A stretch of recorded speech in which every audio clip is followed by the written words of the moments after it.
ನಮಸ್ಕಾರ. ಯಾ ದೇವಿ ಸರ್ವಭೂತೇಷು ಮಾತೃರೂಪೇಣ ಸಂಸ್ಥಿತ ನಮಸ್ತಸ್ಯೈ ನಮಸ್ತಸ್ಯೈ ನಮಸ್ತಸ್ಯೈ ನಮೋ ನಮಃ. ಈ ಜಗತ್ತಿನಲ್ಲಿ ಸೃಷ್ಟಿಯಾಗಿರುವಂತಹ ಪ್ರತಿ ವಸ್ತು ಜೀವ ಜಂತುಗೆ ಒಬ್ಬಳಿದ್ದಾಳೆ, ಅವಳೇ ಮಾತೃ ಸ್ವರೂಪಿ. ಆ ಮಾತೃ ಸ್ವರೂಪಿಯನ್ನು ಇವತ್ತು ಸ್ಮರಿಸೋಣ, ಮತ್ತೆ ಮತ್ತೆ ಸ್ಮರಿಸೋಣ. ನಾನು ನಿಮ್ಮ ಮುಂದೆ ಇವತ್ತು ಯಾಕಿದ್ದೀನಿ ಅಂತ ಹೇಳಿದ್ರೆ, ಲಲಿತಾ ಸಹಸ್ರನಾಮದ 1000 ಹೆಸರುಗಳು, ಇದರ ಬಗ್ಗೆ ನಾವು ಇನ್ನೂ ಹೆಚ್ಚು ತಿಳಿದುಕೊಳ್ಳಬಹುದೇ ಅನ್ನುವ ಒಂದು ಪ್ರಶ್ನೆ ಇತ್ತು ನನ್ನಲ್ಲಿ. ಆ ಪ್ರಶ್ನೆಗೆ ಉತ್ತರವಾಗಿ ನಾನು ದೇವಿಯ ಒಂದೊಂದು ಹೆಸರನ್ನು ತೆಗೆದುಕೊಂಡು ಅದರ ಅರ್ಥ, ಅದರ ಒಳ ಅರ್ಥ ಮತ್ತು ಅದರಿಂದ ನಮ್ಮ ಜೀವನದಲ್ಲಿ ಹೇಗೆ ಬದಲಾವಣೆ ಆಗಬಹುದು, ಯಾವ ರೀತಿಯ ಪರಿಣಾಮ ಬೀರಬಹುದು ಅನ್ನುವುದನ್ನ ವಿಶ್ಲೇಷಿಸಲು ನಿಮ್ಮ ಮುಂದೆ ಇದ್ದೇನೆ. ಈಗಾಗಲೇ ನಾನು ಇದನ್ನು ಆಂಗ್ಲ ಭಾಷೆಯಲ್ಲಿ ಮಾಡುತ್ತಿದ್ದೆ. ಈಗ ಬೇಡಿಕೆಯ ಮೇರೆಗೆ ನಾನು ಕನ್ನಡದಲ್ಲಿ ನಿಮ್ಮ ಮುಂದೆ ಈ ಲಲಿತಾ ಸಹಸ್ರನಾಮದ 1000 ಹೆಸರುಗಳನ್ನು ನಿಮ್ಮ ಮುಂದಿಡುತ್ತಿದ್ದೇನೆ. ಲಲಿತಾ ಸಹಸ್ರನಾಮದಲ್ಲಿ 1000 ಹೆಸರುಗಳಿವೆ, ಆದರೆ ಆರಂಭವಾಗುವುದು ಶ್ರೀಮಾತಾ ಅನ್ನುವುದರಿಂದ. ಶ್ರೀಮಾತಾ ಅಂದರೆ ಶ್ರೀ ಎಂದರೆ ಮಂಗಳಕರವಾದ, ಮಾತಾ ಅಂದರೆ ಮಾತೃಸ್ವರೂಪಿ ತಾಯಿ. ನಮ್ಮೆಲ್ಲರಿಗೂ ನಮ್ಮ ಹುಟ್ಟಿಗೆ ಕಾರಣಳಾದವಳು ನಮ್ಮ ತಾಯಿ. ನಾವು ಈ ಜಗತ್ತಿಗೆ ಬರುವ ಮುನ್ನವೇ ಅವಳ ಜೊತೆ ಇದ್ದೆವು. ಈ ಜಗತ್ತಿಗೆ ಬಂದ ಮೇಲೆ ಅವಳು ನಮ್ಮೊಡನಿದ್ದಾಳೆ, ನಮ್ಮನ್ನು ಕಾಯುತ್ತಿದ್ದಾಳೆ, ನಮ್ಮ ಎಲ್ಲಾ ಕೆಲಸಗಳನ್ನು ಕೈ ಹಿಡಿದು ನಡೆಸುತ್ತಿದ್ದಾಳೆ ಎಂಬ ನಂಬಿಕೆ ನಮ್ಮೆಲ್ಲರಲ್ಲೂ ಇದೆ. ಆ ತಾಯಿಯನ್ನು ಸ್ಮರಿಸುತ್ತಾ ಇವತ್ತಿನ ಈ ಲಲಿತಾ ಸಹಸ್ರನಾಮದ 1ನೇ ಹೆಸರಿನ ಬಗ್ಗೆ ಇನ್ನೂ ಹೆಚ್ಚು ತಿಳಿದುಕೊಳ್ಳೋಣ.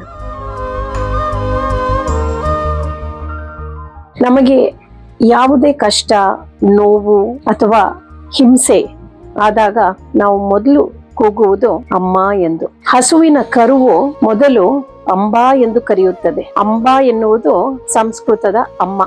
ಅಮ್ಮ ಅನ್ನುವವಳು ನಮ್ಮ ಜೀವನದಲ್ಲಿ ಎಂಥ ಪಾತ್ರವನ್ನು ವಹಿಸುತ್ತಾಳೆ. ಒಂದೇ ಶಕ್ತಿ, ಯಾವುದೇ ಅಪೇಕ್ಷೆ ಇಲ್ಲದೆ ಮಕ್ಕಳಿಗಾಗಿ ದುಡಿಯುವ ಒಂದೇ ಶಕ್ತಿ ಎಂದರೆ ಅದು ತಾಯಿ.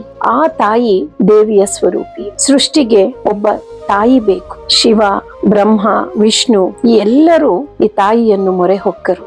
ದೇವಿ ಮಹಾತ್ಮೆಯಲ್ಲಿ ನಾವು ಕೇಳುತ್ತೇವೆ, ತಾಯಿಯನ್ನು ಈ ದೇವತೆಗಳು ಮೊರೆ ಹೊಕ್ಕು ದೈತ್ಯರನ್ನು ನಿರ್ಮೂಲನ ಮಾಡುವ ಒಂದು ಸಾಹಸಕ್ಕೆ ದೇವಿಯನ್ನು ಕೇಳ್ಕೊಳ್ತಾರೆ.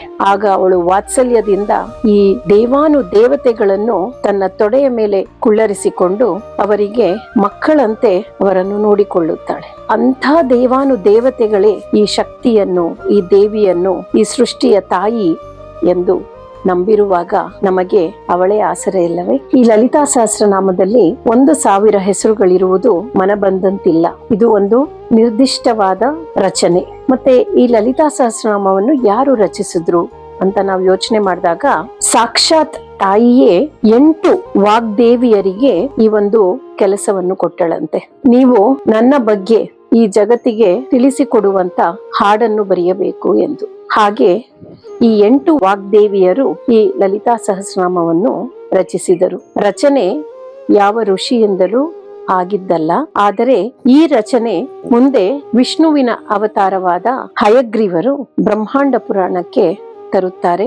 ಹಯಗ್ರೀವರಿಂದ ಇದನ್ನು ಕೇಳಿಸಿಕೊಂಡ ಅಗಸ್ತ್ಯ ಮಹರ್ಷಿಗಳು ದಕ್ಷಿಣ ಭಾರತಕ್ಕೆ ಬಂದು ಈ ಲಲಿತಾ ಸಹಸ್ರನಾಮದ ಪವಾಡವನ್ನು, ಜಗತ್ತಿನ ಕಷ್ಟಗಳನ್ನು ನಿರ್ಮೂಲಗೊಳಿಸುವ ಉದ್ದೇಶದಿಂದ ಅಗಸ್ತ್ಯ ಮಹರ್ಷಿಗಳು ಲಲಿತಾ ಸಹಸ್ರನಾಮವನ್ನು ಈ ಭೂಮಿಯಲ್ಲಿ ಹರಡುತ್ತಾರೆ.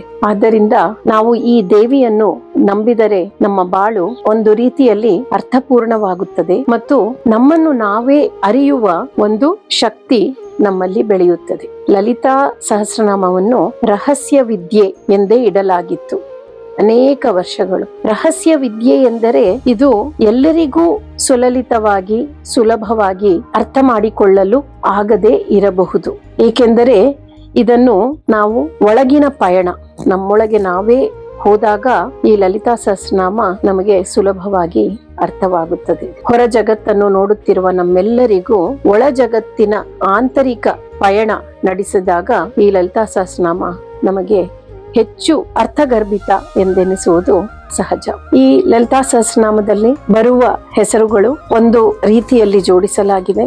ಮೊದಲಿಗೆ ತಾಯಿಯ ಸ್ಥೂಲ ರೂಪ, ಮುಡಿಯಿಂದ ಅಡಿಯವರೆಗೆ ಅವಳು ಹೇಗೆ ಕಾಣುತ್ತಿದ್ದಾಳೆ, ಅವಳ ಸೌಂದರ್ಯವೇನು, ಅವಳು ಹಾಕಿರುವ ಕಿರೀಟ, ಅವಳು ಧರಿಸಿರುವ ಆಭರಣಗಳು, ಅವಳ ಒಂದೊಂದು ಅಂಗದ ವಿನ್ಯಾಸ ಹೇಗಿದೆ, ಅವಳು ಹಿಡಿದಿರುವ ಶಸ್ತ್ರಾಸ್ತ್ರಗಳು, ಅವಳು ಹೋಗುತ್ತಿರುವ ರಥ, ಈ ವಿವರಣೆ ನಾವು ಮೊದಲಿಗೆ ಲಲಿತಾ ಸಹಸ್ರನಾಮದಲ್ಲಿ ಕಾಣಬಹುದು. ಹಾಗೆ ಭಂಡಾಸುರನೆಂಬ ದೈತ್ಯ ಜೊತೆಗೆ ಅವಳಿಗೆ ಆಗುವ ಯುದ್ಧದ ಬಗ್ಗೆಯೂ ಕೂಡ ಒಂದು ವಿಶ್ಲೇಷಣೆ ನಾವು ಲಲಿತಾ ಸಹಸ್ರನಾಮದಲ್ಲಿ ನೋಡುತ್ತೇವೆ. ಇದಾದ ನಂತರ ಕೆಲವು ಮಂತ್ರಗಳು ಪಂಚಾದಶಿ ಮಂತ್ರಗಳು, ಅಂದ್ರೆ ಇದು ಒಂದು ದೇಹದಲ್ಲಿರುವ ಚಕ್ರ ವಿನ್ಯಾಸ ಏನಿದೆ, ಮೂಲಾಧಾರದಿಂದ ಸಹಸ್ರಾರ, ಈ ಚಕ್ರ ವಿನ್ಯಾಸ ಮತ್ತು ಈ ಚಕ್ರಗಳನ್ನು ನಾವು ಜಾಗೃತಿಗೊಳಿಸುವ ವಿಧಾನದ ಬಗ್ಗೆ ಒಂದು ಉಲ್ಲೇಖ ಬರುತ್ತದೆ.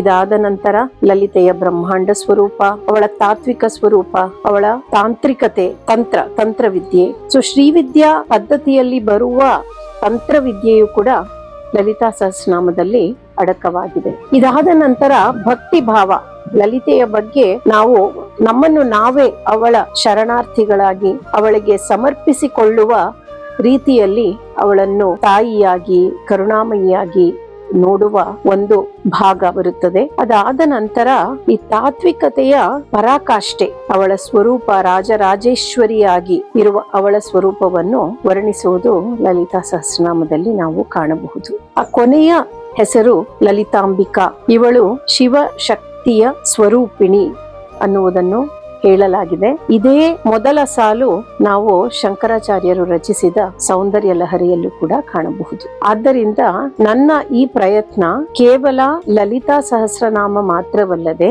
ಲಲಿತಾ ಸಹಸ್ರನಾಮದ ಜೊತೆಗೆ ಆ ಹೆಸರಿಗೆ ಸೂಕ್ತವೆನಿಸುವ ಒಂದು ತಾಯಿಯ ಸಂಬಂಧಪಟ್ಟಿರುವ ಸೌಂದರ್ಯ ಲಹರಿಯ ಸಾಲನ್ನು ಇದರ ಜೊತೆಗೆ ಜೋಡಿಸುತ್ತಿದ್ದೇನೆ. ಈ ಒಂದು ಪಯಣದಲ್ಲಿ ನೀವು ಬರುವಿರೆಂದು ಭಾವಿಸುತ್ತಿದ್ದೇನೆ. ಬನ್ನಿ, ನಿಮಗೆ ಇಷ್ಟವಾದಲ್ಲಿ ನನ್ನ ಚಾನೆಲ್ ಅನ್ನು ಸಬ್ಸ್ಕ್ರೈಬ್ ಮಾಡಿ. ಹೀಗೆ ಮುಂದುವರಿಯೋಣ. ಶ್ರೀ ಮಾತ್ರೇ ನಮಃ. ನಮಸ್ಕಾರ.